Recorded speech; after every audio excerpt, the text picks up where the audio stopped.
I now give the floor to Mr. Mikhail Maslov of the Russian Federation. Have the floor. Thank you, Chair. I'm going to deliver our statement in Russian.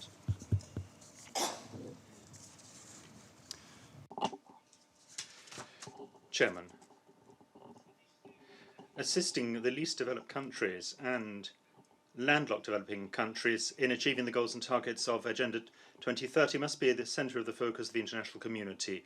The growth of level of debts and negative impacts of climate change, illegal migration, and rapid urbanization and trade wars are having a restraining effect on economic growth. We consider that countries in this categories have huge human and natural resource potential, and this is something that can enhance world economic growth. We support the steps being taken by the LDCs to draft and implement national development strategies and programs in keeping with the priorities and aims of the Istanbul Programme of Action. A priority in the programme is quite rightly bolstering productive potential, above all by implementing structural transformations in order to diversify economies. This will help growth in employment and broadening the structures in terms of goods and services with a higher share of technological component.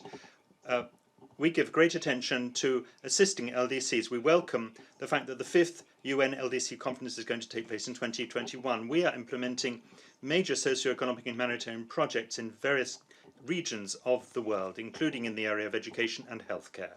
We are increasing our provision of food, and we are providing trade preferences and broadening the participation in UN programs and funds. We're also working on a bilateral and multilateral basis, including when it comes to efforts to alleviate the debt burden on the poorest countries.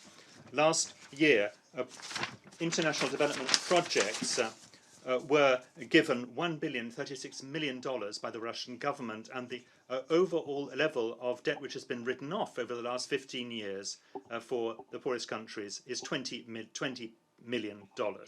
We attach great significance to implementing the question of fully fledged participation of LLDSs in global and regional trade and economic processes. We welcome the decision of the General Assembly to convene a high-level meeting this December on the midterm review of the implementation of the Vienna Programme of Action for LLDCs. We look forward to concrete solutions coming out of that meeting to accelerate progress in the implementation of the programme, and we are open to a constructive dialogue and exchange of experience. In this context, our country has provided the Vienna Programme Fund with $300,000 for the implementation of steps in connection with the review. We are calling for the bolstering of transport infrastructure as key to the development of trade and industrial cooperation and exchanges in all areas, and we are setting up conditions for the improvement of transit, including when it comes to lessening prohibitive transport fees. Russia's unique geographical position means it can be a link when it comes to Eurasian transport infrastructure and can take part in forming global systems of transit operations on the basis of the UN regional commissions, the CNSCAP, and also other relevant regional structures such as the CIS, the EAEU, and the Shanghai Cooperation Organization. We note the transport projects as part of the Greater Tuman Instrument, which will ensure access by Mongolia and northeast parts of China to major rail and port nodes in Russia and the Republic of Korea. Thank you. I thank Mr. Maslov of the Russian Federation.